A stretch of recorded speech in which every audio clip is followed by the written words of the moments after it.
Hello everyone, very good evening to everyone. Welcome back to my YouTube channel, and in today's lecture we will be talking about tricarboxylic acid cycle, which is also called as Krebs cycle and citric acid cycle. So the first stable compound which is synthesized during this cycle is citric acid. Thus it is called as citric acid cycle, and as this citric acid contains 3 carboxylic acid groups, so it is called as tricarboxylic acid cycle. And this cycle was first introduced by Hans Krebs in 1937, thus it is also called as Krebs cycle. So this cycle occurs only during aerobic condition, all of you know that. So what happens is, initially glucose gets converted into pyruvate. During this reaction, 2 molecules of ATP and 2 molecules of NADH are synthesized. Further, when this pyruvate enters mitochondria, it will get converted into acetyl coenzyme A with the help of 3 enzymes present in pyruvate dehydrogenase complex. During this reaction, 2 molecules of NADH are synthesized. Further, this acetyl coenzyme A will enter TCA cycle, during which 3 molecules of NADH, 1 molecule of FADH, 1 molecule of FADH2 and 1 molecule of GTP is synthesized. So this cycle in case of eukaryote occurs in mitochondrial matrix, whereas in case of prokaryote it occurs in cytoplasm. So all the enzymes of this citric acid cycle, or you can say tricarboxylic acid cycle, are present in mitochondrial matrix. There is one exception. There is enzyme succinate dehydrogenase, which is present on inner mitochondrial membrane. So the intermediates which are synthesized during citric acid cycle are used for biosynthesis of different metabolic products, and they are used in further reaction or further synthesis of some important amino acid, vitamins, etc. There are total 8 reactions in citric acid cycle. It is also called as metabolic cycle as it regenerates the same metabolite at the end which you had started with. So the oxaloacetate, which is used at the start of the reaction, is synthesized, or you can say it's regenerated at the end of reaction. As we have said already, this reaction occurs only in aerobic condition, and almost 65 to 70% of energy is generated through this cycle. So initially we will see what happens during this reaction in short. Then we will study each reaction one by one. So acetyl coenzyme A, which is synthesized from pyruvate with the help of enzymes present in pyruvate dehydrogenase complex, enters TCA cycle, and it then condenses with oxaloacetate to synthesize citrate. During this reaction, coenzyme A is released. Further, conversion of citrate to isocitrate takes place in 2-step procedure. So initially, citrate gets converted into cis-aconitate by releasing 1 molecule of water. Further, this cis-aconitate gets converted into isocitrate by incorporating 1 molecule of water. This reaction is also called as condensation reaction. Further, this isocitrate, it gets converted into alpha ketoglutarate and during this reaction decarboxylation occurs, and also dehydrogenation reaction will occur. So these hydrogens are utilized by NAD plus and they get converted into NADH plus H plus. Further, this alpha ketoglutarate is again decarboxylated and there is entry of coenzyme A molecule. Also, during conversion of alpha ketoglutarate to succinyl coenzyme A, dehydrogenation will occur and NADH plus H plus is synthesized. Now, the succinyl coenzyme A will further gets converted into succinate. During this reaction, one molecule of GTP is synthesized. Further, this succinate gets converted into fumarate. During this reaction, dehydrogenation will occur and FAD gets converted into FADH2. Further, the fumarate will incorporate one molecule of water and gets converted into malate. Again, this malate gets converted into oxaloacetate by dehydrogenation reaction, and during this reaction, NADH plus H plus is synthesized. Again, this oxaloacetate will enter TCA cycle. So, this is your cycle. You can just have a look at this cycle and then we will move further. Now we will study each reaction in detail one by one. So what happens initially? So first reaction is condensation reaction. The acetyl coenzyme A, which is synthesized from pyruvate with the help of enzymes pyruvate dehydrogenase complex, will condense with oxaloacetate. So the methyl group of your acetyl coenzyme A will condense with carbon number 2 of oxaloacetate, which is a ketone carbon. Okay. This reaction will occur with the help of enzyme citric synthase. There will be incorporation of one motor molecule and coenzyme A is released, and there is synthesis of your citrate. So citrate, it is a 6 carbon compound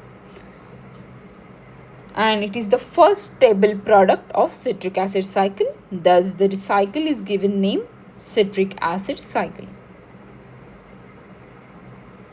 Next reaction is isomerization reaction, during which the citrate gets converted into isocitrate in 2 steps.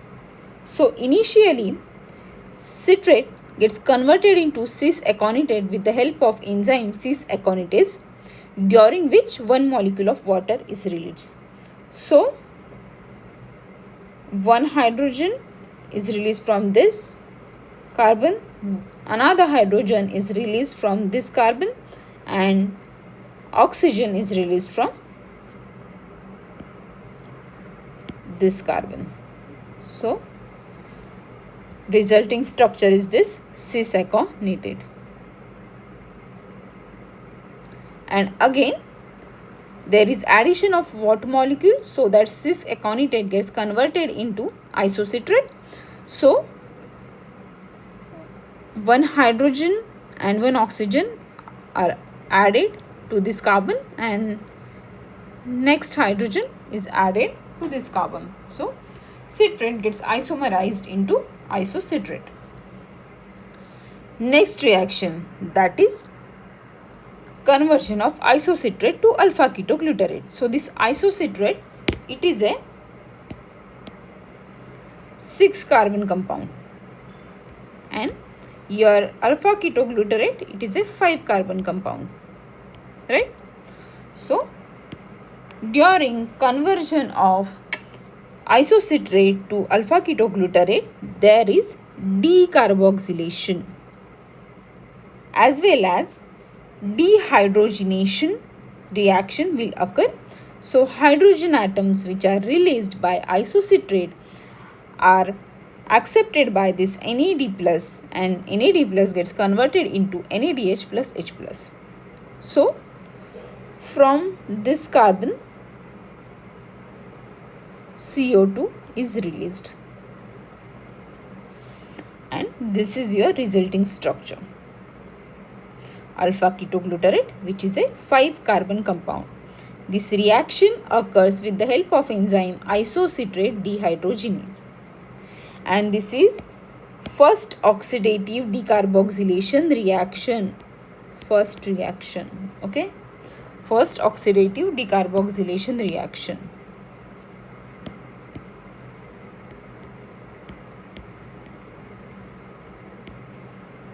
Now, next reaction is again oxidative decarboxylation reaction, during which another molecule of carbon dioxide is released. So, another molecule of carbon dioxide is released from this alpha ketoglutarate, which is a 5-carbon compound.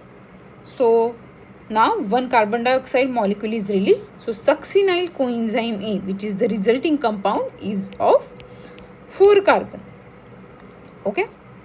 Now, during this reaction, coenzyme ASH is incorporated, and this group will be added to this carbon from which carbon dioxide molecule was released. So, this carbon dioxide molecule was released from this carbon and coenzyme ASH was added to this carbon. This reaction occurs with the help of enzyme alpha ketoglutarate dehydrogenase. So, this alpha ketoglutarate dehydrogenase complex, it is same as your pyruvate dehydrogenase complex, and it also consists of 3 different enzymes. Now, your resulting compound, that is succinyl coenzyme A, will get converted into succinate. So, succinyl coenzyme A is also a 4-carbon compound, and your succinate is also a 4-carbon compound. Now, during this reaction, GTP is synthesized and coenzyme ASH is released. And this is a substrate level phosphorylation. So, during conversion of succinyl coenzyme A to succinate, substrate level phosphorylation will occur.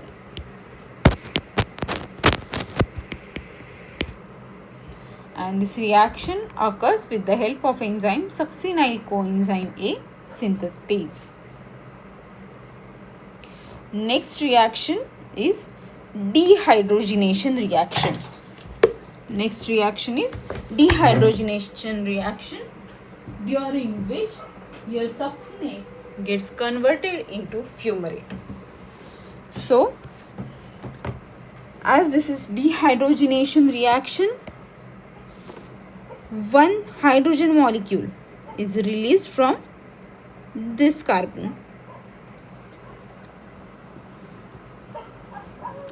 and one hydrogen molecule is released from this carbon, and these 2 hydrogen atoms are accepted by FAD and it gets converted into FADH2. So, again, the succinate, it is a 4-carbon compound, and your fumarate is also a 4-carbon compound. Only dehydrogenation is occurring during conversion of succinate to fumarate, and the enzyme which is involved in this reaction is succinate dehydrogenase. Now, next reaction is hydration reaction, that is addition of water molecule. So, during hydration reaction, fumarate gets converted into malate. So, this fumarate, it is also a 4-carbon compound, and your malate is also a 4-carbon compound. So, again, during this conversion, water molecule is added. So, one hydroxyl group is added to this carbon, and one hydrogen is added to this carbon. So fumarate gets converted into malate. And final reaction is dehydrogenation reaction, during which malate gets converted into your oxaloacetate, which you had started with. So this malate is also a 4 carbon, and oxaloacetate, which is the resulting product, is oxaloacetate. So during dehydrogenation reaction, NAD plus gets converted into NADH plus H plus with the help of enzyme malate dehydrogenase. So I hope you are clear with all these reactions. Just take a look at these reactions. Check whether you have understood all the reactions in this cycle. I'll just wait for a minute and then we will start. Just have a look.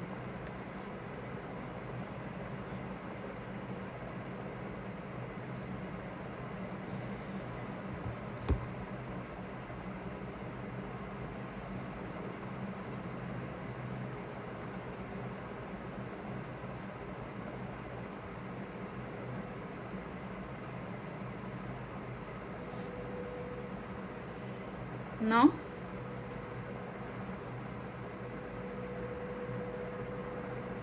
I just zoom out this so that you can just take a snap if you want.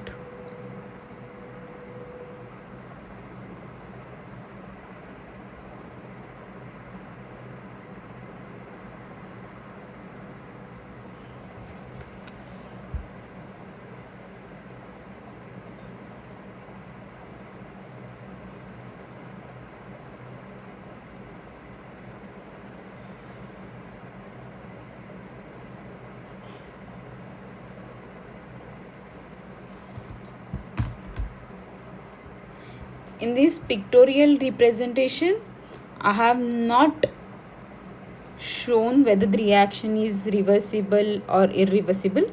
This was just pictorial representation. And in this detailed explanation, you can check which reactions are reversible and which reactions are irreversible by the arrows I have drawn.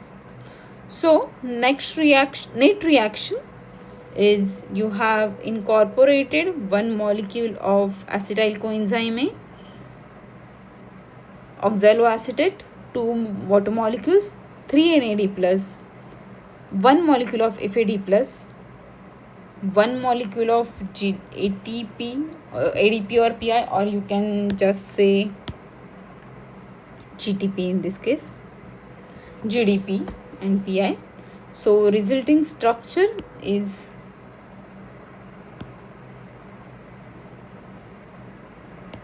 it is better we can write GDP, even though this GDP and PI will synthesize GTP and they will further get converted into ATP. Okay, anyways,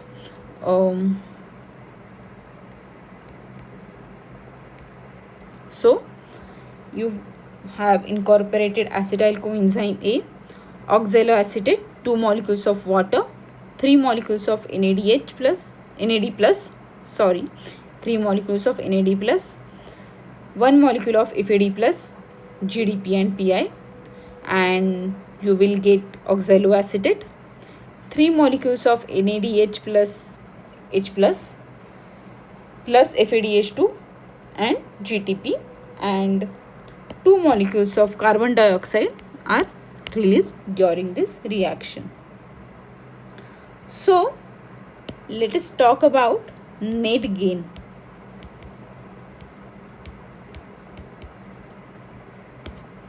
So net gain during citric acid cycle. So you have got 3 molecules of NADH plus H plus, which are 1 molecule of NADH is equivalent to 2.5 ATP.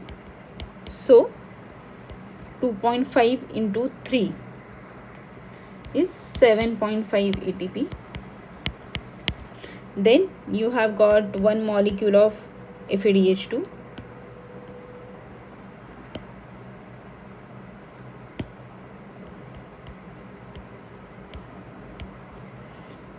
which is equivalent to 1.5 ATP. It is 1.5, and then 1 molecule of GTP. So all of you know that phosphoryl transfer potential of ATP and GTP are same. So the resulting gain is 1 ATP.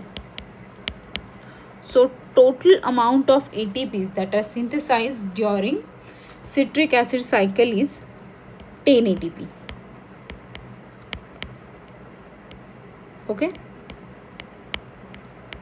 When we start with glycolysis, so during conversion of glucose to pyruvate, we were getting 2 molecules of ATP and 2 molecules of NADH, that is 7 ATP, right? 1 molecule of NADH will give you 2.5 ATP, so 2 molecules will give you 5 ATP, and 5 plus 2 ATP is 7 ATPs. During conversion of pyruvate to acetyl coenzyme,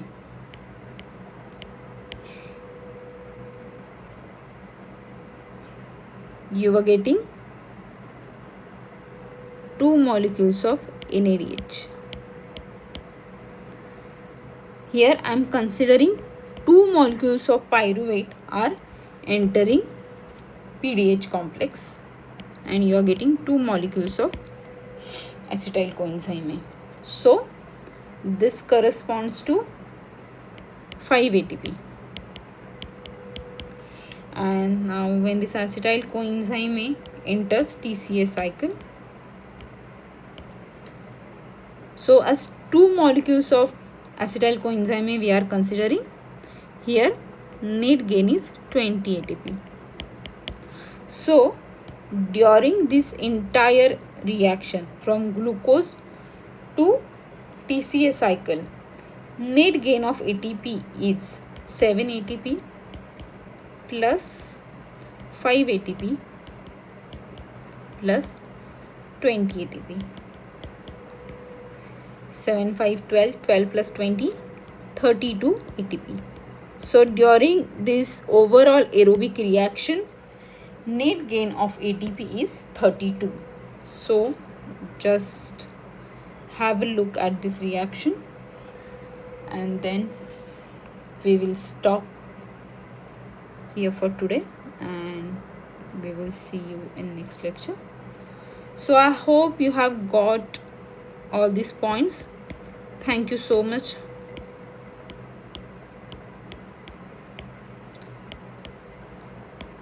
And happy learning.